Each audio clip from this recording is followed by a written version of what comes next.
G'day guys. Today I want to just talk about something I see a lot happening with people when they buy new caravans, and I want to talk about some of the things that you can do to avoid some mistakes and hopefully end up with a better experience and end up with the exact caravan you want that travels the way that you want it to travel. So I'm going to go through a few things in this video and hopefully that can help you out. A bit of a disclaimer, I'm obviously installer of off-grid systems, so I'm going to have some sort of bias in this. Of course, I think that my systems are better than the ones that the manufacturer installs, but I'm a licensed electrician and we specialize in off-grid systems. This is all we do. So take that on board. I am going to have some sort of bias in it, but I try to be as open as possible because I know that the majority of people watching this aren't in my local area. They're not going to be one of my customers because you're just too far away. So yeah, hopefully this is some relatively unbiased advice for you, but this is just coming from the point of view of an actual installer. So let's get into it. Okay, let's start with what goes through your head when you go to purchase a caravan and you think about the electrical specifically, because obviously we're going to talk about electrical. The most common thing to do, and I think everybody would think this way, is you get your caravan and you're looking at the brochures and you're looking at all different models and you think, oh no, I'd love to have an inverter in this. I want to be more comfortable off grid.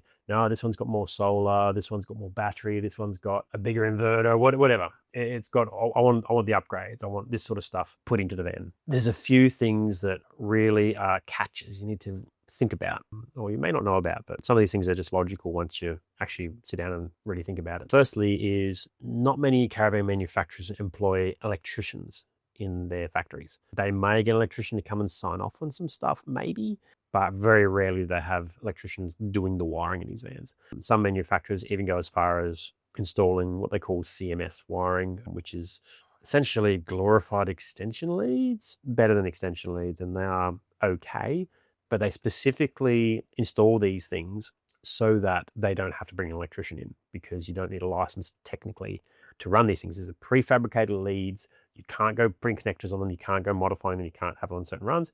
You buy a length. It's essentially just like you would do in extension leads, but a heavier gauge cable.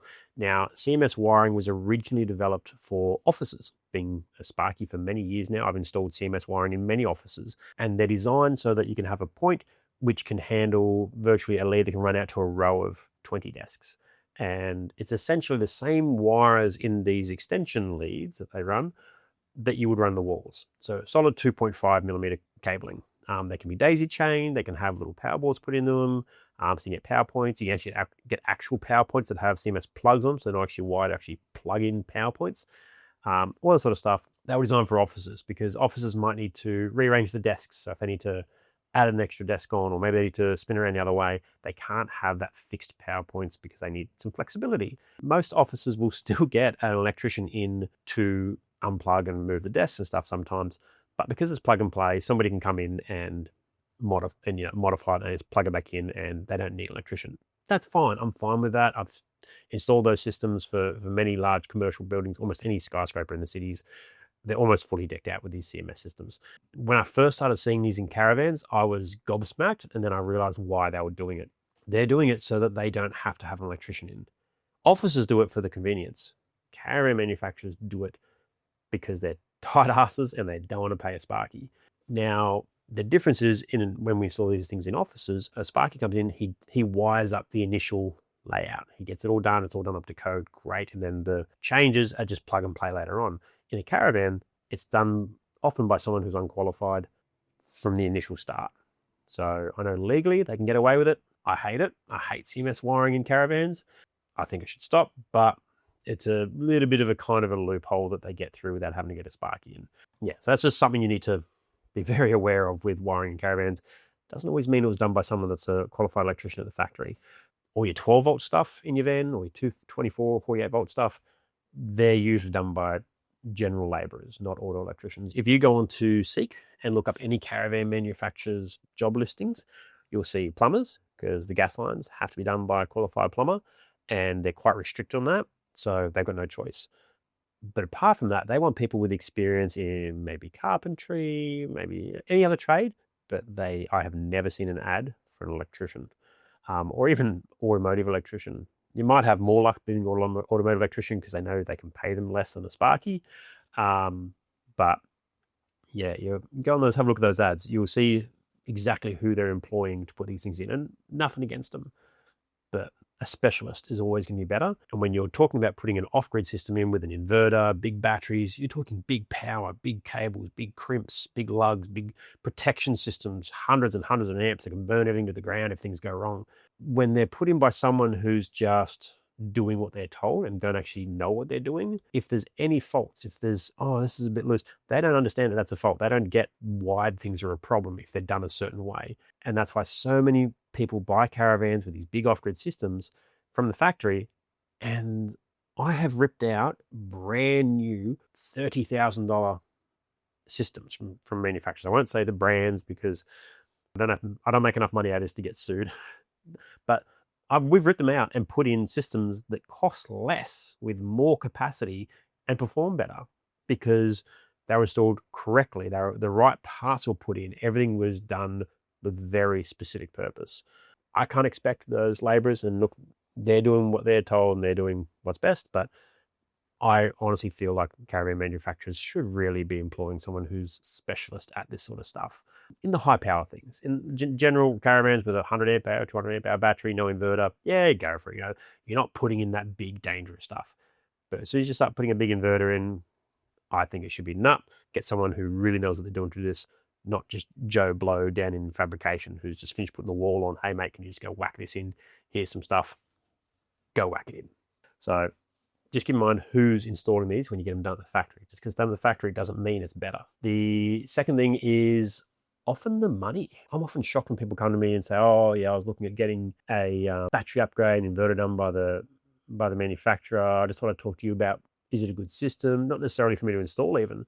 And I'll say, oh, how much is the off-grid package? And sometimes they'll tell me, oh, it was 20 grand or whatever for that upgrade package. And I'll say, look, it's a good package, I suppose, if it's installed right, but you're paying for somebody who's not a specialist in this to install it. And that same 20 grand package may have been only 17 grand with us for the exact same thing. And I guarantee it'd be installed better. Often we do the same, it's the same sort of price for us or any other installers. And it's a better system. Maybe it's bigger, maybe it's the same size, but maybe it's more efficient because it's just all designed to work better. Maybe we're using better brands, maybe we're using stuff that's more user-friendly because it's custom design. It's not just an extra box you can tick and you take what they give you for their price. So price-wise, worst case, it's the same price and you've got a better system. Best case, you may save thousands, but always recommend going through a professional installer rather than your manufacturers. They're going to do a better job. And probably save you a bit of money too. Third thing, and this is always a big one, is manufacturers don't allow for upgrades usually. It's rare to see it. So their cable sizings aren't done with upgrades in mind. If they've put a shunt in for you, they may put a shunt in that's only big enough for your general loads, and you put an inverter in later on and you go, oh, well, your shunt's not big enough. Got to put a new one of them in, and you wasted your money. You paid them to upgrade your shunt, or maybe you got them to do some stuff. When we custom design our systems, and most installers I'm sure are like this, we design it and say, look, I know you want 400 amp hours of battery, but what we've done is we've designed this in a way that if you want to go from 400 to 800 later on, it's quite an easy step. We're not going to be ripping stuff out and having to replace the whole lot. This battery can be parallel with the second one to get to 800 really easily. We've installed in a position that's going to be ideal for putting a second one right next to it. We've installed it with cables. We put a bigger shunt in there because it's ready to handle those bigger loads.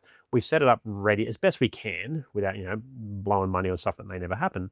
But there's things you can do to install them better in case you want to do an upgrade down the track. So manufacturers don't do that. They will put the minimum size cables, the bare minimum, because every dollar counts. And sometimes they don't see that some of these things might only cost you $50 difference, but it's worth putting in case you want to ramp things up later on. You want to go from going away from weekends to going away for 6 months at a time. You want more battery, you want more solar.